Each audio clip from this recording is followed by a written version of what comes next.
Casi no puedo poner en palabras lo realmente horrible que es la historia que estoy a punto de contarte. Pero puedo decirte que probé una pequeña muestra de lo que vivieron estos pilotos en el simulador, y estoy usando todo lo que tengo.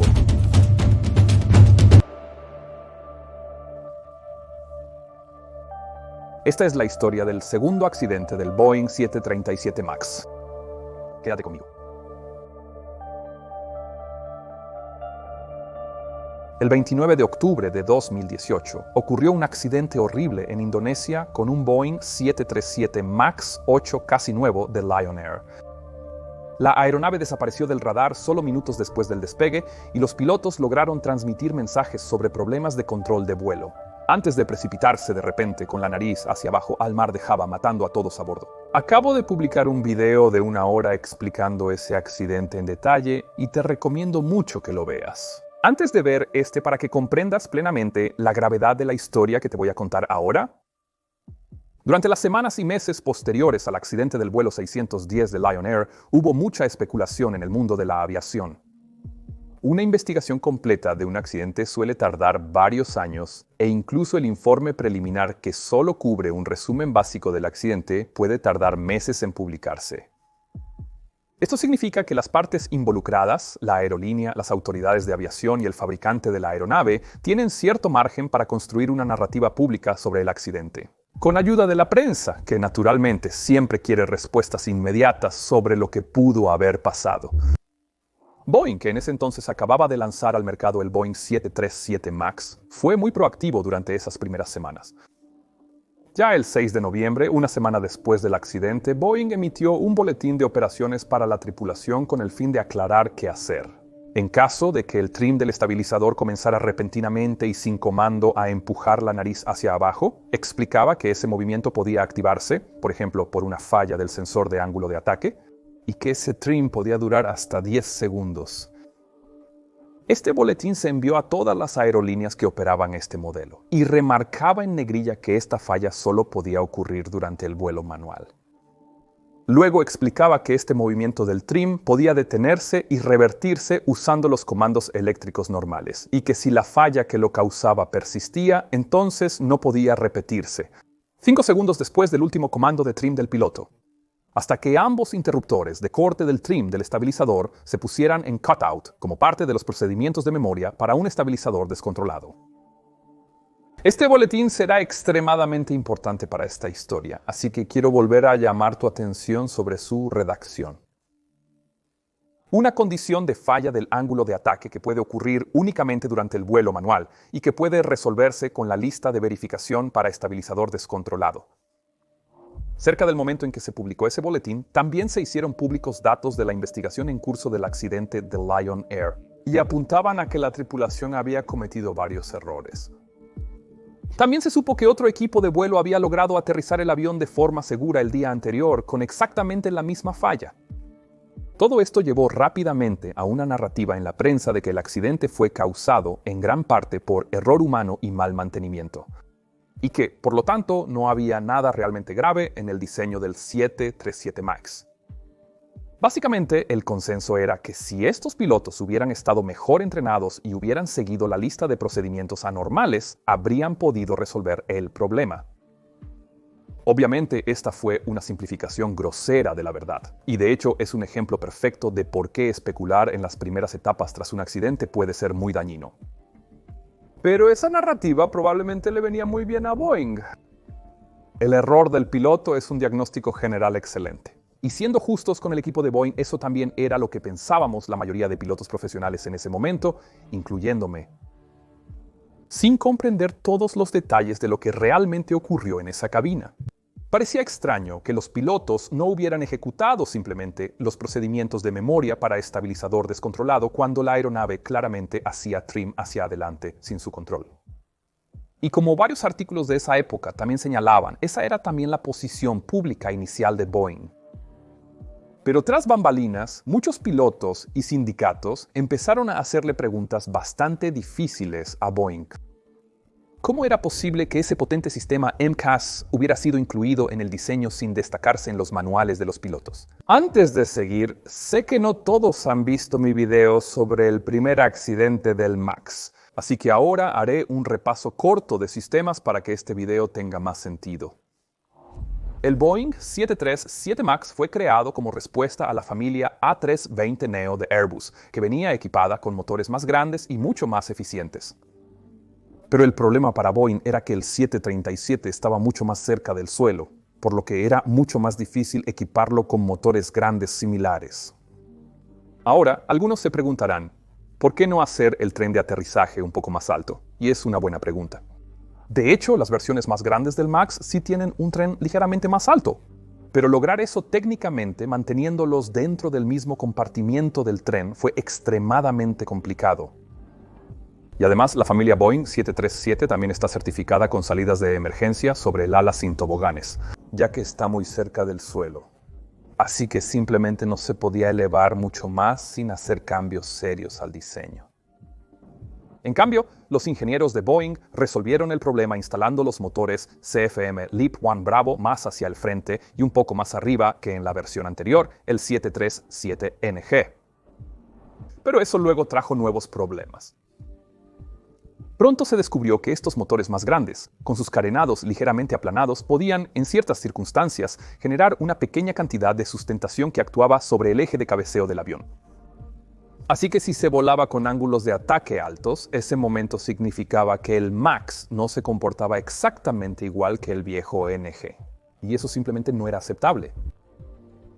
Para contrarrestarlo, los ingenieros de Boeing añadieron un programa de software al sistema de trim de velocidad ya existente del MAX, el cual solo entraría en acción en circunstancias muy específicas, cuando la aeronave se volara con un alto ángulo de ataque, de forma manual y con los flaps retraídos, comenzando a ajustar el estabilizador horizontal hacia abajo durante unos instantes. Eso contrarrestaría el impulso de nariz arriba generado por los motores y básicamente simularía la sensación del antiguo 737. Justo lo suficiente para permitir que los pilotos de la versión anterior pudieran volar el MAX sin entrenamiento en simulador. El problema era que durante el desarrollo del MAX, Boeing hizo varias suposiciones sobre cómo reaccionarían los pilotos si ese nuevo sistema fallaba y comenzaba a trimar hacia adelante por error.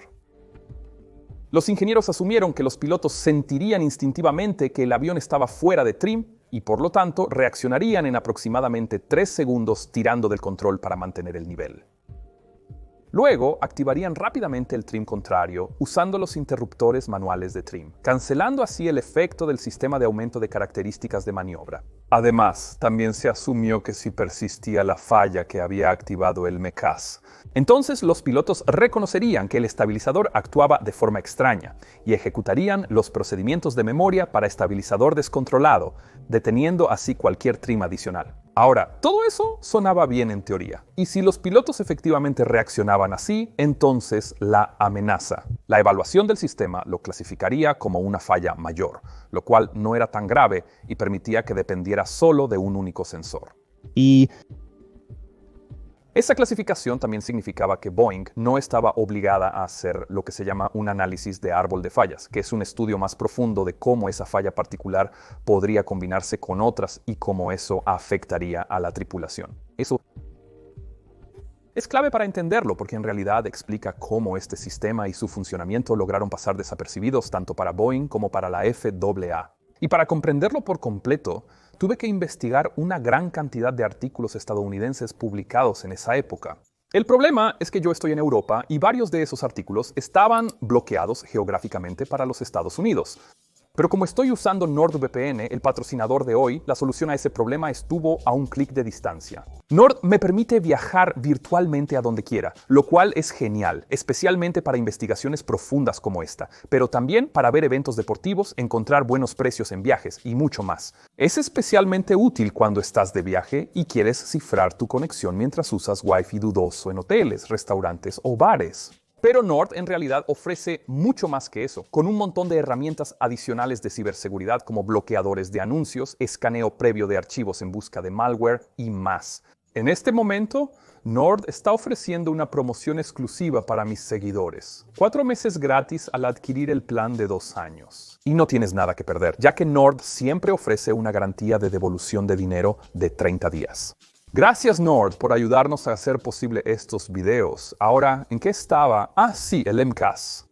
Durante el desarrollo del MAX, la autoridad que tenía el MCAS sobre el estabilizador horizontal fue aumentando gradualmente, con base en el feedback de los pilotos de prueba de Boeing.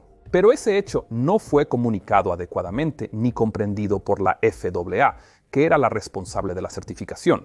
Así que todo esto significaba que se había creado un sistema muy potente si no se manejaba correctamente.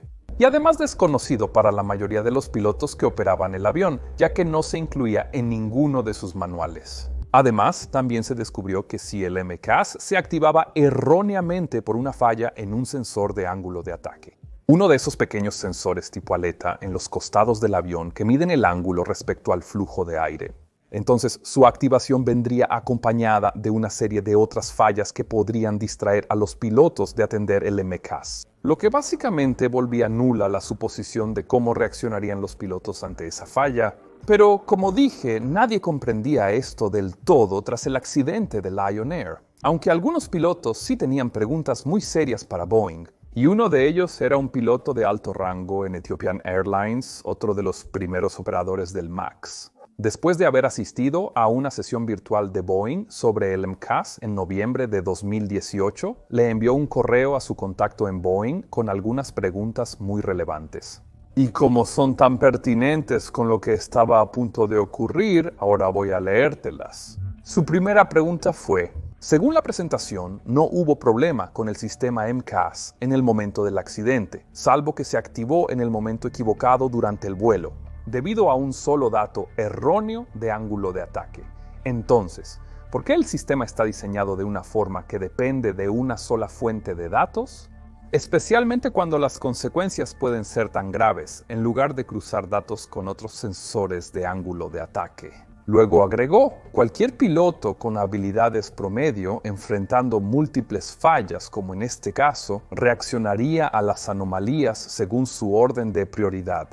Comenzando por el stick shaker. Hasta ahora, todo entrenamiento simulado requiere que, ante la primera activación del stick shaker, se actúe de forma que se evite una inminente pérdida real. Sin embargo, es evidente que no todas las alertas de pérdida son reales, como ocurrió en el Boeing 737 MAX de Lion Air involucrado en el accidente. Pero una vez el piloto identificaba el stick shaker como una molestia, lo siguiente que haría sería ejecutar los procedimientos de memoria para velocidad no confiable, no el de estabilizador descontrolado, porque la lista de velocidad no confiable interpreta el stick shaker molesto como indicio de velocidad errónea. Un piloto simplemente no puede esperarse que ponga los interruptores de trim en modo cutout antes de aplicar los procedimientos anteriores, a menos que exista una guía clara o un procedimiento en el manual de referencia rápida para este tipo de escenario. Y luego finalmente dijo que la tercera pregunta tenía que ver con la lista de verificación recomendada por el boletín emitido sobre el sistema MCAS. Y esa es la lista de verificación para estabilizador descontrolado. Esta lista indica que el piloto debe poner los interruptores de corte del trim del estabilizador en cutout, solo si el fallo continúa después de desconectar el piloto automático. Y ese no es el caso con el MCAS. El MCAS no trima hacia abajo continuamente. De acuerdo con el boletín, se detiene durante 5 segundos si los interruptores de trim del control se accionan en sentido contrario. Y eso descarta la posibilidad de categorizar la falla como un estabilizador descontrolado, y por ende, de usar esa lista de verificación. Entonces, ¿dónde está la línea que separa una operación normal del MCAS de un estabilizador descontrolado? Como puedes ver, todas son preguntas muy válidas de un piloto preocupado por instruir correctamente a sus colegas. Especialmente su tercera pregunta, que resaltaba que el MCAS no actuaba como un estabilizador descontrolado según lo descrito en el QRH, era extremadamente importante. Entonces, ¿qué crees que le respondió Boeing? Según el New York Times, en ese momento, ese correo provocó una ola de discusiones internas en Boeing sobre lo que podían o no podían decir. Ya que el accidente de Lion Air aún estaba bajo investigación, en la respuesta que finalmente se le envió, Boeing se negó por completo a responder las 2 primeras preguntas citando la investigación en curso. Y en la respuesta a la tercera, Básicamente, repitieron la información del boletín para la tripulación que ya había sido enviado semanas antes, diciendo que en todas las fases de vuelo manual se espera que las tripulaciones utilicen los procedimientos normales de trim para eliminar fuerzas de control no deseadas. Ahora te dejo a ti decidir si esa respuesta fue útil o no. Y por supuesto, nunca sabremos con certeza si una mejor guía en ese momento habría tenido un impacto en lo que estaba por ocurrir. Pero te puedo decir algo, y es que los investigadores del informe final ciertamente pensaron que sí. Ahora pronto hablaremos del vuelo en sí. Pero otra cosa de la que no he hablado mucho es el tipo de entrenamiento que se ofreció a los pilotos que iban a volar el MAX. Una gran parte de la estrategia comercial de Boeing con esta nueva variante era que los clientes existentes del 737 pudieran pasar a sus pilotos al MAX, sin necesidad de entrenamiento en simulador. Verás, agendar a los pilotos para el simulador, incluso por unas horas, es una pesadilla logística. Requiere sacarlos del calendario de vuelos, transportarlos a un centro de simuladores y a veces también cubrir alojamiento y alimentación. Y como los pilotos de Airbus podían pasar directamente a la familia Neo tras solo algo de entrenamiento teórico. Eso era lo que el departamento comercial de Boeing quería hacer también con el MAX. Varios correos internos de Boeing muestran que esta estrategia era considerada súper importante. Tan importante que al parecer se priorizó sobre solicitudes directas de algunas aerolíneas que pedían entrenamiento en simulador para sus pilotos, ya que eso podría sentar precedentes peligrosos para otras aerolíneas y autoridades. Esto significó que el entrenamiento de diferencias original que recibieron los pilotos solo incluía unas pocas horas de autoestudio en computadora. Básicamente unas horas en un iPad donde ni siquiera se mencionaba el MCAS ni sus funciones. Pero al menos Boeing había emitido ese boletín de operaciones para la tripulación en noviembre de 2018. Así que ahora, todos los que operaban el MAX sabían sobre esos posibles problemas de trim y que los procedimientos de memoria para estabilizador descontrolado, junto con un trim opuesto sencillo, resolverían el problema. ¿Cierto? ¿Seguro? Esto nos lleva al aeropuerto internacional Bole en Addis Abeba, Etiopía, en la mañana del 10 de marzo de 2019. El día pintaba muy bien, con solo algunas nubes, vientos ligeros del noreste y una temperatura de unos 13 grados centígrados. Los pilotos que estaban programados para operar el vuelo 302 de Ethiopian Airlines llegaron con suficiente antelación y comenzaron con los documentos previos al vuelo. Como cualquier otro día, el vuelo los llevaría hacia Nairobi, en Kenia. Y además de los dos pilotos, también había 5 tripulantes de cabina y un oficial de seguridad en vuelo asignado al servicio. El clima y los NOTAMs a lo largo de la ruta se veían bien, así que, tras solicitar el combustible final, los pilotos hicieron lo de siempre. Se acercaron a la tripulación de cabina y les dieron el briefing sobre lo que podían esperar durante el día y cualquier solicitud especial. El comandante del vuelo era un capitán de 29 años, que en ese momento era en realidad el más joven de la aerolínea. A pesar de su edad, había acumulado más de 8.100 horas de vuelo en total, de las cuales algo más de 4.000 habían sido en el 737NG y 103 horas en el MAX. Su historial de entrenamiento era muy bueno, con solo comentarios positivos de sus instructores y colegas. Un piloto excelente, en otras palabras, lo que probablemente explica cómo llegó a ser capitán a una edad relativamente temprana. Con él estaba un primer oficial de 25 años, pero con mucha menos experiencia. Se había graduado de la Academia de Entrenamiento de Ethiopian Airlines el año anterior y apenas había sido habilitado para volar en línea en diciembre de 2018, 3 meses antes del vuelo. Eso significaba que solo tenía poco más de 360 horas de experiencia total. Y de esas, la gran mayoría, 207 horas, las había volado en el MAX, todas dentro de los últimos 90 días. Ahora sé que algunos de los que me ven en Estados Unidos se sorprenderán por esa poca experiencia. Pero en realidad esto es bastante común en Europa y África, especialmente si los pilotos han sido formados en programas de entrenamiento aprobados por la misma aerolínea. El historial de entrenamiento del primer oficial también mostraba que hasta el momento le había ido bien, sin comentarios negativos registrados. Ahora sabemos que ambos pilotos habían leído el boletín de Boeing emitido tras el accidente de Lion Air. Y lo sabemos por qué. Ethiopian Airlines lo envió a todos sus pilotos y luego pudo verificar, a través de su sistema informático, que todos lo habían leído. Verás, Ethiopian era, y aún es, una aerolínea altamente avanzada y reconocida, con buen historial de seguridad y gran reputación por su tripulación, entrenamiento, mantenimiento y calidad general. Y eso es algo que también parece confirmar el correo que te mostré antes de uno de sus pilotos en cargos de gestión. Esto es bueno recordarlo, ya que contradice algunas de las afirmaciones que circulaban en ese entonces sobre las aerolíneas involucradas. En fin, cuando terminaron el briefing, toda la tripulación caminó junta hacia la aeronave que los esperaba en la plataforma. Era un Boeing 737 MAX 8 casi nuevo, que hasta ese día llevaba apenas 4 meses volando. Es decir, tenía solo 1.330 horas en la célula. No tenía reportes técnicos pendientes, salvo que el puerto del cargador del iPad del capitán no funcionaba bien. Pero, como veremos, sus primeros 4 meses no estuvieron libres de problemas. En diciembre, algunos pilotos habían reportado fluctuaciones erráticas temporales en las indicaciones de altitud y velocidad vertical, y que la aeronave también empezó a inclinarse sin razón cuando el piloto automático estaba activado. Eso fue investigado a fondo por el Departamento de Ingeniería de Ethiopian. Pero como eran fallas transitorias y temporales, no estaba claro si se habían corregido por completo. En cualquier caso, esos problemas no volvieron a presentarse. Pero otros, como el del cargador del iPad del capitán, así como un problema de arranque en la APU, surgieron apenas 3 días antes del vuelo. Ahora bien, excepto por el cargador del iPad, todo lo demás ya había sido solucionado. Pero esto indicaba que tal vez esa aeronave aún tenía algunas fallas eléctricas residuales tras su entrega. En cualquier caso, ninguno de los pilotos que la había volado el día anterior reportó problemas, así que el registro técnico estaba razonablemente limpio. Mientras abordaban, los pilotos decidieron que el capitán sería quien volara en ese primer tramo del día y el primer oficial actuaría como piloto monitor. Así que el capitán comenzó revisando el log técnico y luego configuró la aeronave mientras el primer oficial salió a hacer la inspección exterior. No sabemos mucho sobre la preparación previa al vuelo, salvo que una vez abordaron los 149 pasajeros, había un total de 157 personas a bordo, y el peso y balance de la aeronave estaban dentro de los límites. Además, los pilotos calcularon que el ajuste del trim para el despegue debía ser de 5.6 unidades, lo cual sería importante, y también decidieron usar potencia de despegue máxima,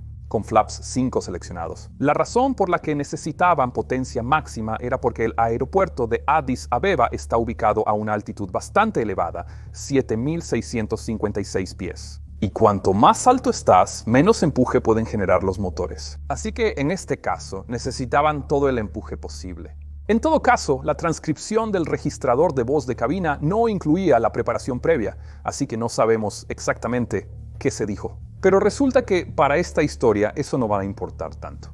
Lo que sí sabemos es que alrededor de las 08:25 minutos todo estaba listo para pushback y arranque. Así que el primer oficial llamó al controlador de tierra y recibió autorización para continuar. Los 2 motores, Leap 1 Bravo, se encendieron sin problemas y pronto la aeronave rodaba hacia el punto de espera de la pista 07 derecha. Luego se ejecutó la lista de chequeo previa al despegue, según los procedimientos estándar, y a las 08:36 minutos y 12 segundos. Los pilotos recibieron autorización de la torre de Addis Abeba para alinearse y esperar en la pista 07. En ese momento no se registraron alertas en la cabina y nada parecía fuera de lo común. Pero eso estaba a punto de cambiar.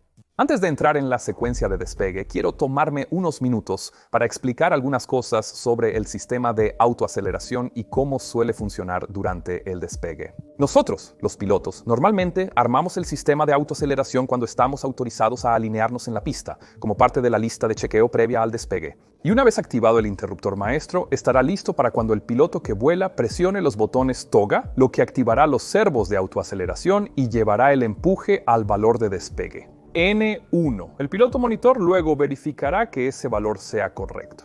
Y normalmente también lo anunciará para que ambos pilotos estén al tanto de que el sistema funciona con normalidad. A medida que la velocidad supera los 84 nudos, el sistema de autoaceleración entra en un modo llamado Throttle Hold, que desactiva los servos y mantiene el empuje donde está. Los pilotos aún pueden moverlo manualmente, pero este modo existe para evitar una reducción repentina de potencia por falla. Durante esa fase crítica del despegue, el sistema de autoaceleración mantiene ese modo hasta que la aeronave supera los 800 pies de ascenso, momento en el cual cambia a un modo llamado ARM, muy similar a Throttle Hold, excepto que ahora también ofrece protección contra baja velocidad, lo que podría aumentar el empuje si se detecta una situación de velocidad insuficiente. pero si no es así, el empuje permanece donde está.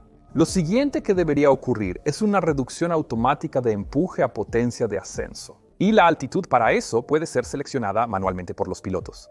Pero normalmente se activa cuando la aeronave alcanza 1500 pies sobre el nivel del aeropuerto, según el altímetro del capitán. Durante operaciones normales, el sistema de autoaceleración siempre gestiona el empuje por los pilotos en el despegue, lo que significa que normalmente no deben intervenir en los niveles de empuje, tanto durante esa fase. Y eso es importante tenerlo en cuenta. Ya que estamos hablando de sistemas automáticos, también debería mencionar una protección del piloto automático llamada reversión por velocidad mínima. Durante ascensos y descensos, en la mayoría de los modos verticales, este sistema hace que el piloto automático vuelva al modo Level Change. Si la velocidad cae por debajo de 1,3 veces la velocidad de pérdida calculada, el modo Level Change inclinará la nariz hacia abajo para mantener esa velocidad mínima. Y esa velocidad de pérdida se calcula con ayuda de las aletas de ángulo de ataque. Y eso nos lleva finalmente al inicio de la pista 07 derecha en Addis Abeba. A las 08:37 y 14 segundos, la aeronave ya estaba alineada y el primer oficial reportó a la torre que estaban listos para el despegue. La torre les dijo que esperaran un momento. Pero 12 segundos después, el vuelo 302 recibió autorización para despegar y también para seguir la salida Shala 2 Alpha previamente autorizada. El primer oficial repitió la autorización mientras el capitán llevaba el empuje al 40% N1 y luego dijo estable. Luego presionó los botones TOGA, lo que hizo rugir los motores hasta la potencia de despegue y el primer oficial respondió Check N1 TOGA. Mientras la aeronave comenzaba a acelerar por la pista. A medida que continuaba el despegue, el primer oficial verificó que el empuje estuviera correctamente ajustado y lo anunció, lo cual fue confirmado por el capitán. Todo iba normal hasta ese momento. Cuando la aeronave aceleró más allá de 80 nudos, el primer oficial lo anunció junto con Throttle Hold, indicando que el sistema de autoaceleración funcionaba como debía. Y 18 segundos después, se oyó el aviso automático de B1, seguido del primer oficial diciendo «Rotate». Y 8 segundos después, «Positive Rate», indicando que la aeronave ya estaba en el aire y que era seguro retraer el tren de aterrizaje. El capitán entonces ordenó Gear Up, lo cual el primer oficial confirmó y movió la pequeña palanca del tren hacia arriba. Pero hasta ahí llegaron usando procedimientos normales, porque del lado izquierdo de la aeronave algo acababa de ocurrir. No sabemos exactamente qué fue.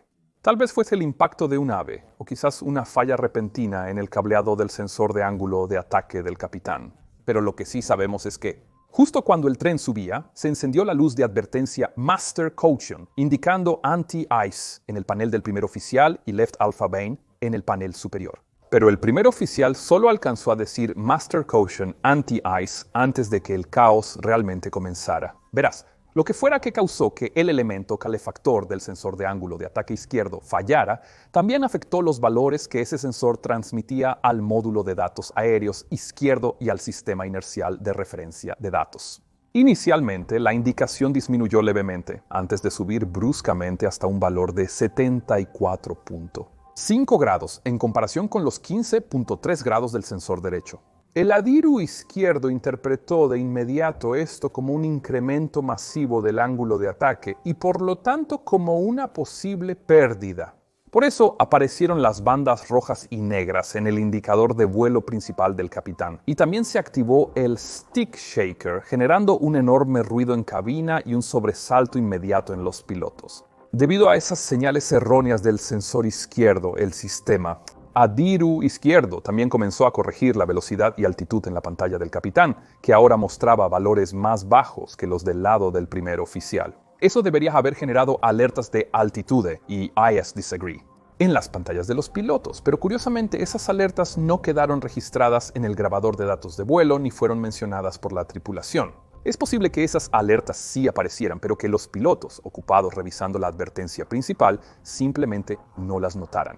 Verás, los humanos somos bastante buenos registrando cambios frente a nosotros, como una alerta que aparece en pantalla. Pero somos mucho peores detectando un cambio que ocurrió mientras mirábamos hacia otro lado.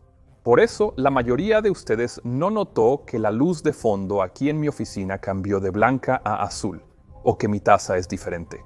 En todo caso, el capitán, probablemente en respuesta al stick shaker, bajó su ángulo de ascenso de los 15 grados estándar a unos 8 grados. y también ajustó el trimado del avión para esta nueva actitud. Ahora bien, la respuesta inmediata a una alerta de pérdida debería ser ejecutar la maniobra de escape de pérdida inminente. Pero teniendo en cuenta que el stick shaker solo se activó en el lado izquierdo y que su velocidad indicada era adecuada para la actitud de vuelo, aunque dentro de la zona de advertencia, la decisión del capitán de solo bajar ligeramente el morro fue completamente lógica. Los valores erróneos del ángulo de ataque comenzaron ahora también a afectar al sistema del director de vuelo, cuyas barras de actitud desaparecieron temporalmente. Luego reaparecían y volvían a desaparecer varias veces durante los siguientes minutos. Según los procedimientos estándar etíopes, el piloto automático podía activarse desde los 400 pies sobre el terreno, pero claramente no debía hacerse si había sospecha de pérdida. Sin embargo, aunque el stick shaker aún seguía activo, el capitán intentó 2 veces activar el piloto automático diciendo "Command", pero solo recibió la advertencia de desconexión, posiblemente porque aún estaba aplicando presión en los controles. Y también exclamó frustrado: "¿Qué está pasando?". Entonces, ¿por qué intentaba con tanta urgencia activar el piloto automático? Bueno, no lo sabemos con certeza. Tal vez solo quería reducir su carga de trabajo y tener una mejor visión general de la situación. Pero también es posible que hubiera reconocido los signos de un fallo en el sensor de ángulo de ataque. ¿Y recuerdas lo que decía el reciente boletín de Boeing al respecto? Sí, el texto decía: Boeing desea llamar la atención sobre una posible falla del ángulo de ataque que puede presentarse durante el vuelo manual. Eso estaba escrito en negrita. Así que existe una pequeña posibilidad de que pensara que activar el piloto automático podría resolver el problema. Por eso es tan importante redactar cuidadosamente este tipo de documentos. De todos modos, mientras la aeronave seguía ascendiendo por encima de los 400 pies, el director de vuelo volvió a aparecer y se iluminaron los botones LNAV y VNAV. El capitán continuó volando manualmente, manteniendo el avión trimado con los interruptores eléctricos de trimado. Y ahora le pidió al primer oficial que contactara al controlador, lo cual hizo de inmediato. Reportó que estaban siguiendo la salida Shala 2 Alpha, cruzando 8.400 pies. Recuerda que eso equivale solo a 750 pies sobre el terreno y que estaban ascendiendo al nivel de vuelo 320. Pero aún no mencionaron nada sobre los problemas que estaban experimentando. La altitud indicada en el lado del primer oficial era efectivamente de 8.400 pies, pero en el lado del capitán marcaba unos 400 pies menos.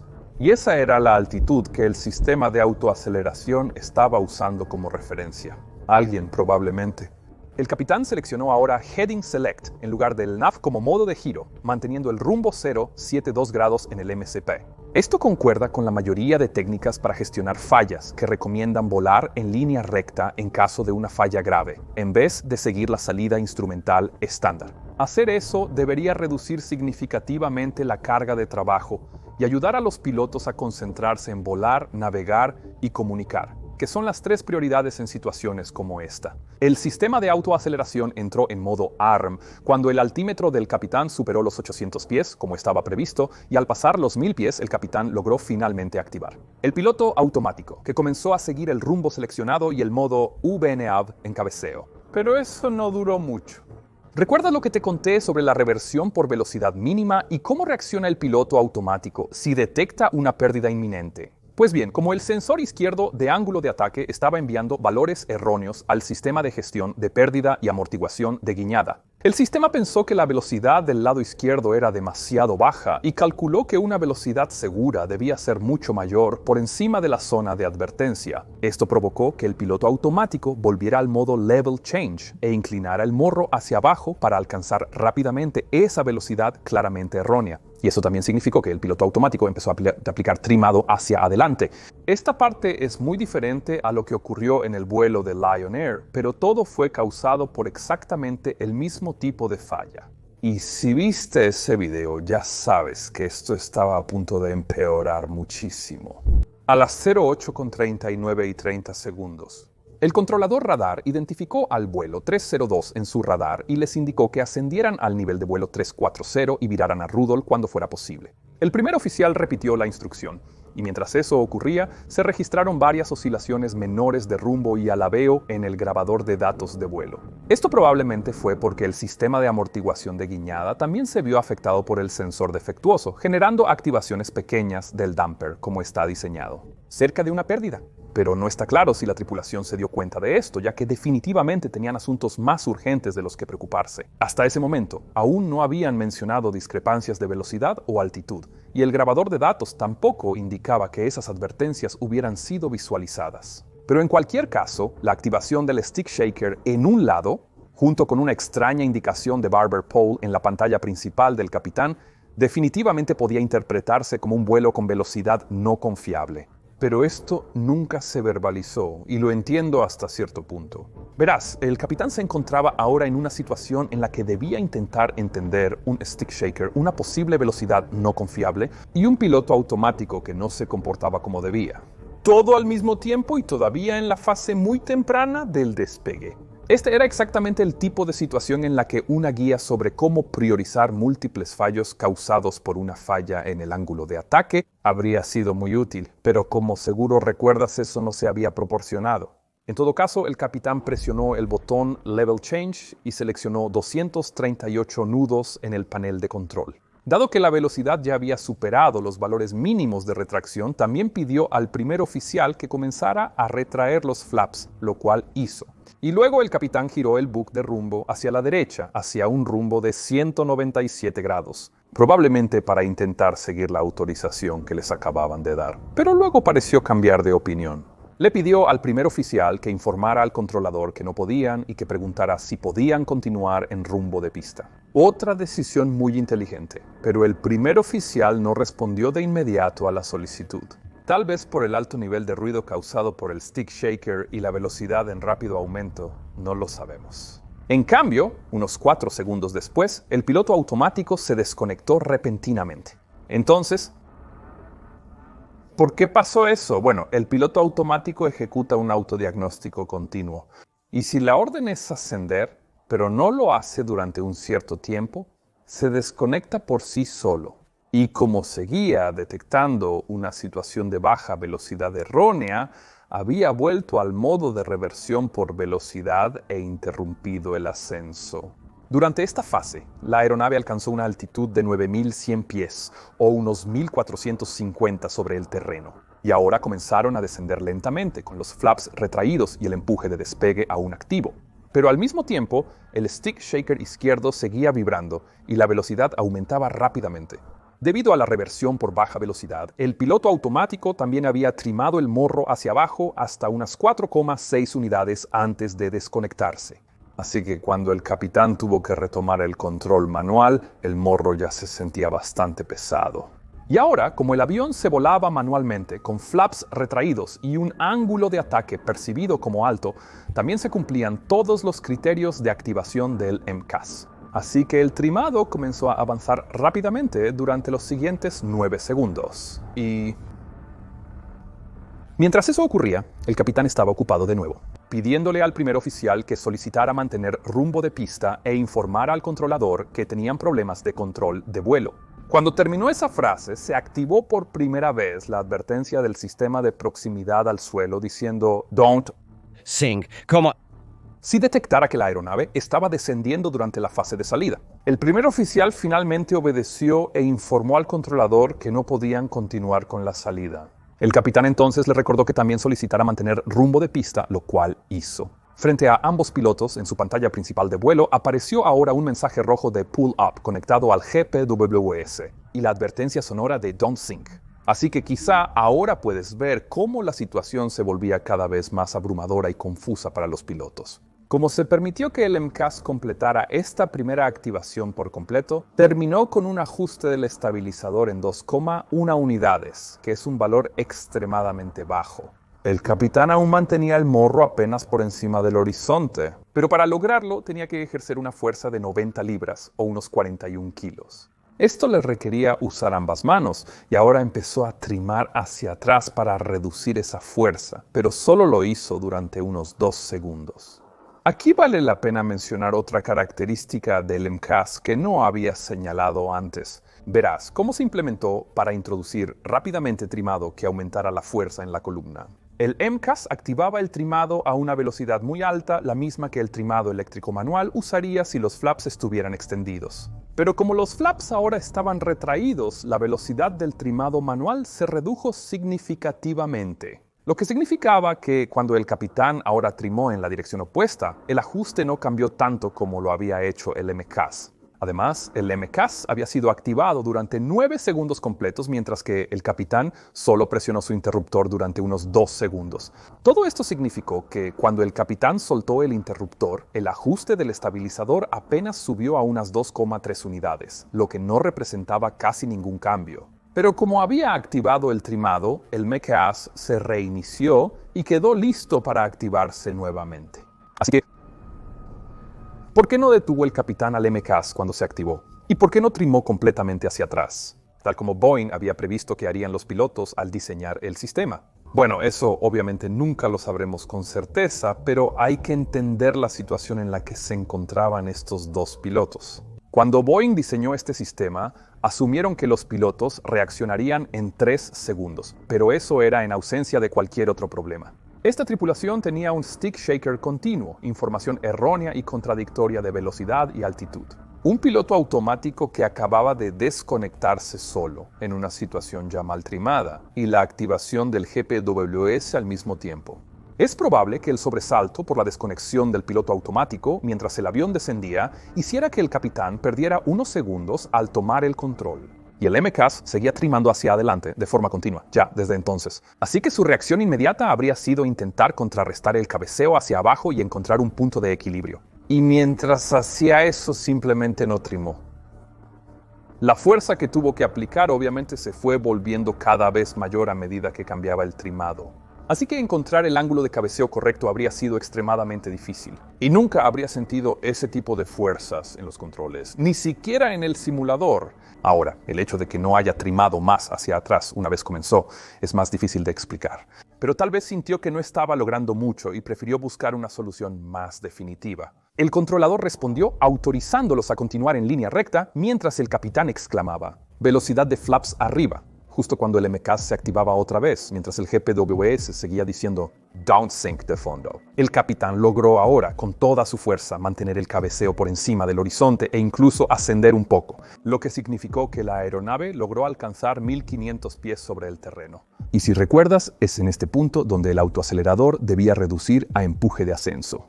Pero como la sonda del ángulo de ataque defectuosa seguía enviando señales erráticas, la altitud en el indicador del capitán era casi 1000 pies más baja.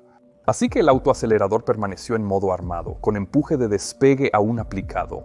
La velocidad era ahora de unos 332 nudos, seguía aumentando y aún indicaba pérdida en el lado izquierdo. La aeronave tenía un ángulo de cabeceo de alrededor de 2,5 grados y seguía oscilando suavemente de lado a lado. Cuando la tripulación finalmente ideó un plan para resolver la situación, el capitán pidió ayuda al primer oficial. Trim conmigo, y también activó el trimado eléctrico manual, lo que detuvo la segunda activación del MCAS. Luego realizaron un trimado manual hacia arriba durante unos 9 segundos completos. Pero como el trimado manual era tan lento, solo lograron volver al punto de partida, 2,3 unidades.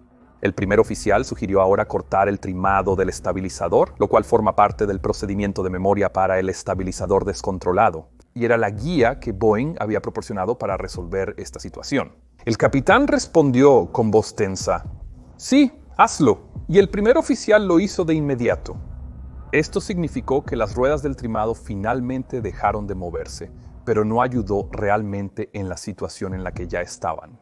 El ajuste del estabilizador seguía siendo demasiado bajo y el capitán aún debía jalar con más de 90 libras para mantener el morro arriba. Ahora bien, activar los interruptores de corte del trimado del estabilizador sí detuvo el MCAS. La grabadora de datos de vuelo detectó una activación del MCAS en ese momento, sin que se moviera el trimado. Pero también eliminó el principal medio que tenían los pilotos para contrarrestar la enorme fuerza que el capitán aún enfrentaba. Según la lista de verificación de estabilizador descontrolado, la aeronave puede trimarse manualmente usando las manijas de las ruedas de trimado. Pero pronto veremos que eso también traía sus propios problemas. desde las 08:40 con 44 segundos. El capitán pidió al primer oficial que lo ayudara a jalar y el primer oficial obedeció. También le pidió que llamara al controlador que le informara sobre los problemas de control de vuelo y que solicitara mantener 14.000 pies por el momento. Mientras intentaban resolver sus problemas, el controlador aprobó rápidamente la solicitud y preguntó cuáles eran sus intenciones. Pero el primer oficial solo dijo que volverían a llamar. ¿Era eso lo correcto en ese momento? La trayectoria de vuelo durante ese momento fue errática, con la aeronave subiendo con casi 7 grados cuando ambos pilotos tiraban de los controles, provocando un ascenso de unos 4.400 pies por minuto y luego una bajada con aproximadamente menos 2 grados. Cuando el primer oficial hizo otra maniobra, provocó un descenso de 2.500 pies por minuto. Ya se había ajustado 14.000 pies en el panel de control. Y poco después se activó el clacker de sobrevelocidad, lo que hizo que el capitán exclamara «velocidad» y el primer oficial lo repitió. La aeronave ya había superado la velocidad indicada máxima certificada de 340 nudos, pero aún así ninguno de los pilotos redujo el empuje.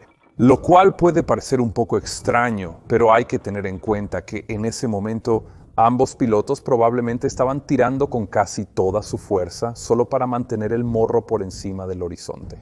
Cuanto mayor era la velocidad, más efectivo era el estabilizador y más fuerza se necesitaba para mantener el morro arriba. Además, reducir el empuje habría provocado aún más cabeceo hacia abajo, ya que los motores estaban montados bajo las alas y por eso el empuje ayudaba a mantener el morro arriba.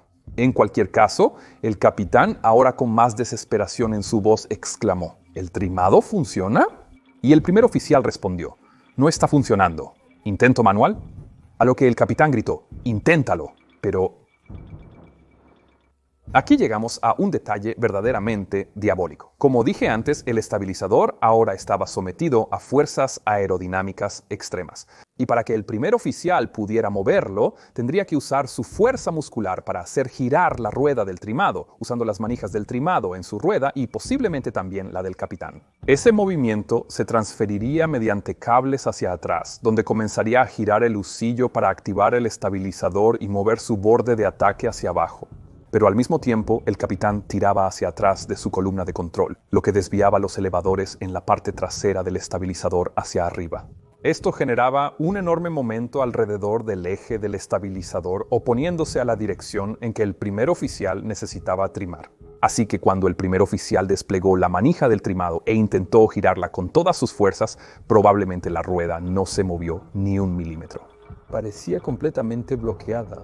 Este efecto no era algo que se enseñara en ningún simulador, ni siquiera estaba claramente señalado en el manual de entrenamiento de la tripulación. Resulta que sí existía una forma de aliviar ese problema. Se conocía como la maniobra de montaña rusa, donde el piloto soltaba momentáneamente la presión hacia atrás en los controles. Eso eliminaba temporalmente el momento aerodinámico, permitiendo trimar por un instante. Luego, el piloto podía volver a jalar y repetir la maniobra más tarde. De ahí el nombre de montaña rusa. Pero esta maniobra solo se describía en los manuales del antiguo 737-200 y no en otros. Y en cualquier caso, era muy poco probable que unos pilotos en pánico pudieran pensar en eso.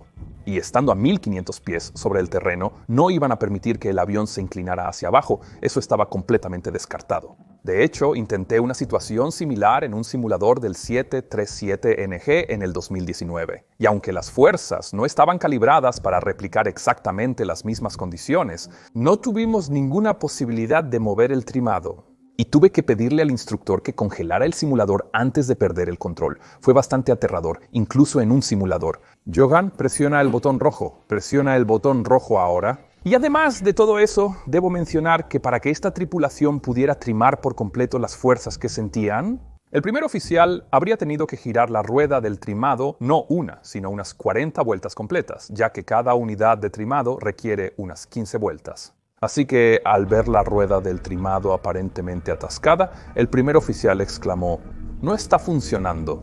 El capitán respondió: «Bien, sigue conmigo», probablemente refiriéndose a ayudarle con el cabeceo. Luego repitió esa frase varias veces por esta parte. Se oyen claramente sonidos extraños de los pilotos mientras luchaban por mantener el morro arriba, y el capitán reiteró que debían subir el avión a 14.000 pies. Ahora, le dijo al primer oficial que pidiera vectores de regreso al aeropuerto y el primer oficial así lo hizo. El controlador respondió y les pidió confirmar si deseaban regresar y aterrizar. Y aquí se oye al capitán diciendo de fondo, espera, espera, espera. El primer oficial respondió esperando al controlador, quien luego les dio un rumbo de 260 grados. El primer oficial confirmó y lo introdujo en el panel de control, seguido de otra solicitud del capitán para que le ayudara a mantener el morro arriba. Es muy probable que cada vez que el primer oficial hacía algo distinto a jalar, el morro bajara. Unos segundos después, el capitán exclamó, ¡14,000! ¡Bien! ¿Qué pasa? Master Caution, en un aparente intento por diagnosticar el problema, algo para lo que no habían tenido tiempo hasta ese momento. Recuerda que esto llevaba solo 4 minutos de vuelo. El primer oficial dijo, Master Caution, presionó el panel de recall y luego continuó, Master Caution Anti-Ice. Y luego el capitán agregó, Alpha van izquierda, que el primer oficial confirmó, lo que sugiere que eso era, probablemente, lo que estaba causando los problemas. De fondo, el stick shaker y el clacker seguían sonando al mismo tiempo, junto con un ruido muy fuerte del aire que pasaba a toda velocidad por el parabrisas. El diagnóstico no fue más allá. En su lugar, el capitán comenzó a exclamar, «¡Cabeceo!». El cabeceo no es suficiente, el cabeceo no es suficiente. Y luego dijo, «¡Súbelos!». Se refería a los interruptores de corte del trimado del estabilizador, que habían sido desactivados antes como parte del procedimiento de memoria del estabilizador descontrolado. Entonces, ¿por qué pediría volver a activarlos si eran lo único que evitaba que el MCAS se reactivara? Bueno, no podemos saberlo con certeza, pero creo que la respuesta es tan obvia como desgarradora. Con el ajuste de trimado actual y la velocidad a la que iban, los pilotos simplemente ya no podían mantener el morro arriba. Y el capitán sabía que antes de activar esos interruptores, al menos el trimado eléctrico funcionaba, así que probablemente pensó que valía la pena volver a activarlos. Y tal vez así lograría ajustar el trimado o incluso activar el piloto automático. Así que a las 08:43 y 11 segundos, los interruptores fueron reactivados y casi de inmediato se produjo la desconexión del piloto automático, mientras el capitán intentaba activarlos sin éxito. Segundos después, se activó el interruptor de trimado manual y el trimado comenzó a subir durante unos momentos muy breves, pero eso fue suficiente para reiniciar nuevamente el MCAS. 5 segundos después, la rueda del trimado comenzó a moverse hacia adelante y continuó durante 5 segundos, lo que llevó el trimado de 2,3 unidades a 1. Una configuración imposible de contrarrestar para estos dos pilotos exhaustos. La fuerza registrada sobre la columna de control bajó temporalmente de 100 libras o 45 kilos a 75 libras. Y eso provocó de inmediato que el morro descendiera de 0,5 grados a menos 7,8 grados, con un descenso de 5,000 pies por minuto. La velocidad ahora superaba los 380 nudos. Y a pesar de que ambos pilotos tiraban con todas sus fuerzas, con un total combinado de 180 libras o 83 kilos, la nariz seguía descendiendo, cada vez más. Con el sistema GPWS alertando terreno, suba, se escuchó al capitán gritar suba, mayday, mayday, mayday, hasta el último momento. La última grabación del registrador de datos indicaba una actitud de nariz abajo de 40 grados, con una velocidad de 500 nudos y una aterradora velocidad vertical de más de 33,000 pies por minuto. El avión finalmente se estrelló a las 08:43 con 44 segundos, 23 segundos después de la última activación del MCAS y a menos de 6 minutos del despegue. El impacto mató instantáneamente a las 157 personas a bordo y creó un cráter de más de 10 metros de profundidad en tierras agrícolas etíopes, a pocos kilómetros del aeropuerto de Addis Abeba, cuando el controlador perdió contacto por radar con el vuelo y tampoco logró comunicarse por radio. Pronto activó el protocolo de emergencia y la ubicación del accidente fue hallada rápidamente.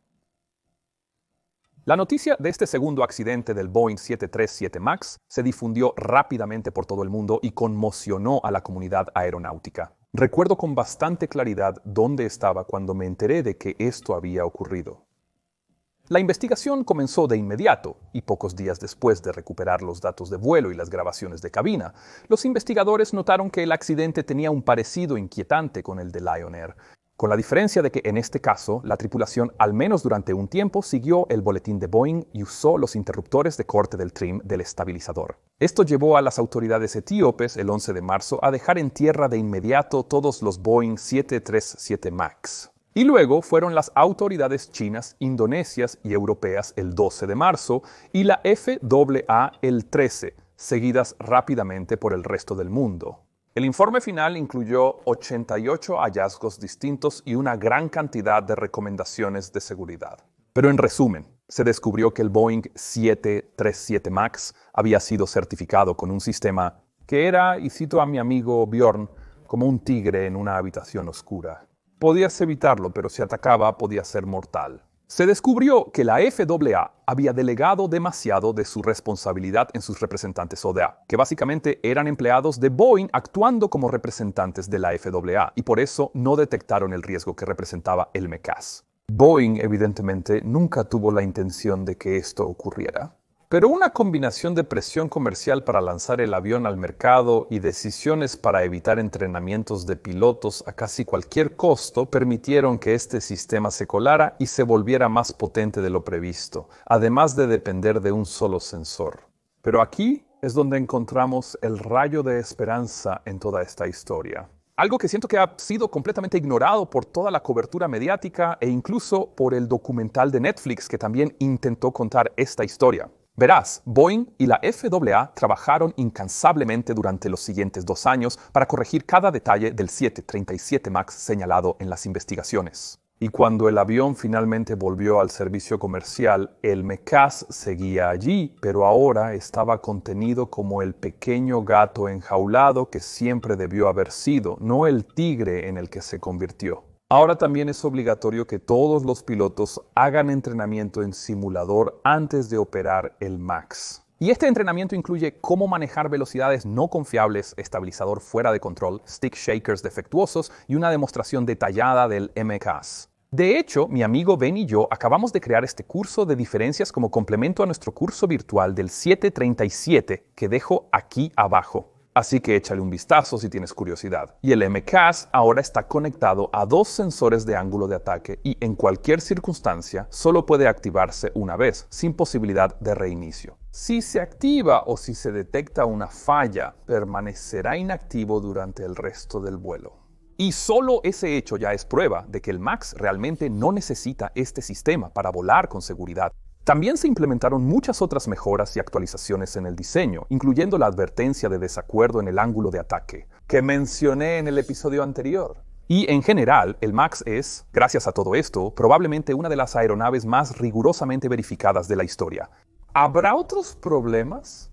Tal vez, pero yo mismo he volado este avión después de su recertificación y me dejó realmente impresionado. ¿Y viajaría en él como pasajero ahora? Sin duda.